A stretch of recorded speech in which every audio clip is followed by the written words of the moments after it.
Miso soup, everybody? Miso soup.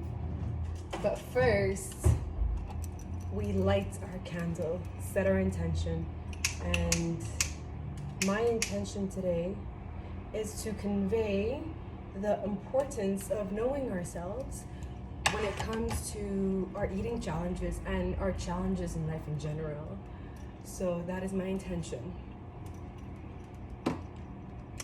So what does it mean to authenticity? What does that even mean, right? Like for me, my whole life purpose was I want to be authentic, but I would end up doing things that just didn't feel right.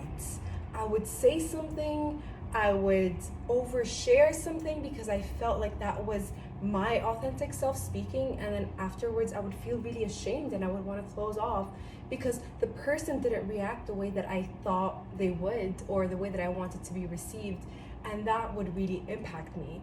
So there was always this battle of, was that me being authentic or was that me trying to get something out of the other person?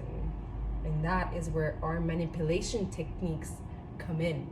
And manipulation, it's a word that's being thrown around a lot, but what it means is that we are using techniques to get what we want. And everyone does that. We do that as kids. We want to get fed, we cry. We want to get held, we cry. We do things to get our needs satisfied. But then over time, when those needs were not satisfied and we were yelled at for being a certain way, then the child, us as children, we start adapting to our environment because it's that feeling that we need to belong somewhere. We need to belong to our parents. If we don't feel accepted by them, how can we survive, right? How can we be part of this community? So today, as we do miso soup, I want to be talking about that. And how can we know when we're doing something out of our heart and out of who we are, or we're trying to get something out of the other person?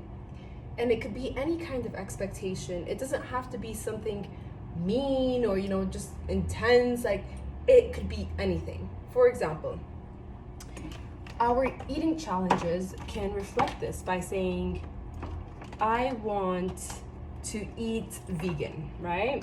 So I'm eating vegan and I'm saving the planet because I'm vegan.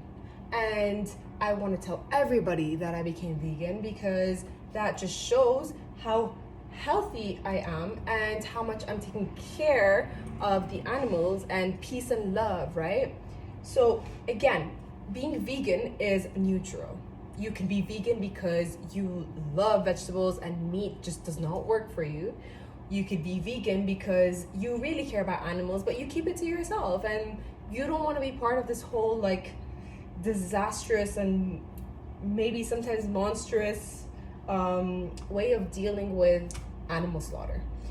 Or we can be vegan because we want the world to know just how disciplined I am, how driven I am to save the planet, how everybody else is a piece of shit because they eat meat and they're just horrible people. And we could do that in a very passive aggressive way. So here, these three situations, they're all about being vegan. But the thing is, what is the motivation there, right? So being vegan is just one example. What I'm trying to convey is that our eating style, our way of eating, could really determine what we're trying to be seen as, right? So when I was vegan for a time, I went through every possible diet you can think of because I knew just how much I wanted to be recognized for my way of eating. And was that being authentic? Girl, I don't think so. Because I would say, I don't eat gluten, look, I don't eat sugar, I don't eat all of this shit. I just go to get this kind of bread, everything artisanal. Yeah. So it was just so many rules, so many regulations, and it wasn't just for one period. It would switch. I even became carnivore for a while and I would just eat meat. I would eat nothing but meat and eggs and cheese. And then I would look down on vegetables and I'd be like, oh, you guys, all these vegetarians, you're killing yourself eating plants because of everything that I researched. And yes, there is a huge therapeutic benefit to going for the carnivore diet it could be just for a time being to heal certain issues. And but then I realized my inclination to make that who I am. I am Sarah and I only eat meat, and I needed everybody to know exactly what my diet was, because I wanted them to show how much they're willing to adapt to my needs and how much they would respect me for my very disciplined way of eating. And I learned that I was really just trying to appeal to people and wanting to be different from the way that I was eating. So here my motivation wasn't one of health, wasn't necessarily one of taking care of myself, but it was more of one of, I want to be labeled as this. And these labels were super important for me. Until I started getting into the Enneagram and realizing, oh, my Enneatype or my personality traits are that I like to feel unique. And I see how I'm doing that with food. So realizing where I'm manipulating myself and the way that I want to be seen, this whole image of who Sarah is, that's when I started doubting my motivations. And that's when I started realizing, you know what? I think that this is not being done from a place of conviction, of authenticity, of rawness, the way that I thought that it was, because I still wanted to be perceived a certain way. And when I want to be perceived a certain way, there are expectations for that.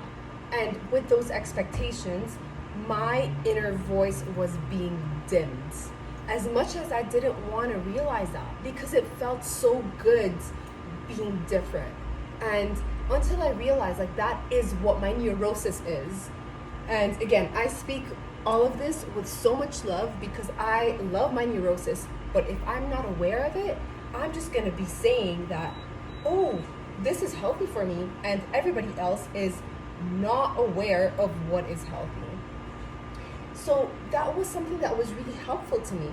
And what I thought, I needed tofu. And when I realized that this is not working out for me, not because it was just about my health, but because I was lying to myself. I was fooling myself in a very unconscious way. So I go back to my favorite quote, until we make the unconscious conscious, we will blind ourselves and call it fate. I butchered that quote, but it's basically that. We will call what happens to us fate, and we are not taking responsibility for ourselves because it's so painful to see our flaws and our shortcomings and our blind spots. But this is my invitation, because authenticity comes with going through that nasty dark side and going through all of the things that we've hid for so long. And there is just no way to get to my personal opinion, there's no way to get to our intuition without going through this dark, sticky, gooey, ugly part of us.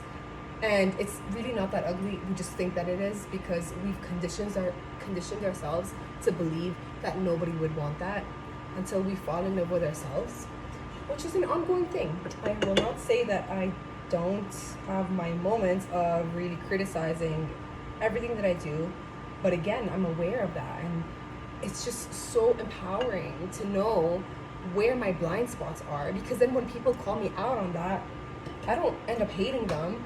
I end up appreciating them showing me where I'm aggravating the other person and I'm not seeing that.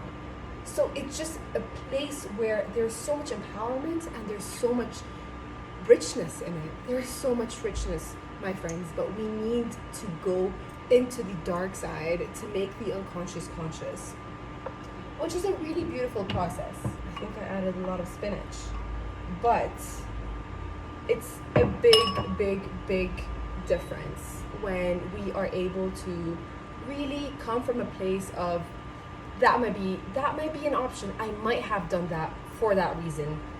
I need to second look at my intentions and my motivations, and it's painful, but if it's a pattern, that pattern will only allow us to bloom even more.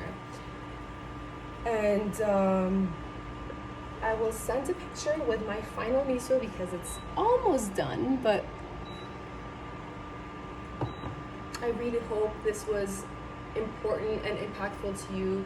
It's really, really big for me to share all our neurosis that comes through our eating challenges, because eating challenges are just a secondary, sometimes primary, because they could be really, really, really destructive to our life. But I really want to share that whatever shows up with the way that you work around with food, there's so much depth in that, and it's not something to fix. It's something that's calling out to us. What a beautiful, beautiful, beautiful... Out of words. Bye.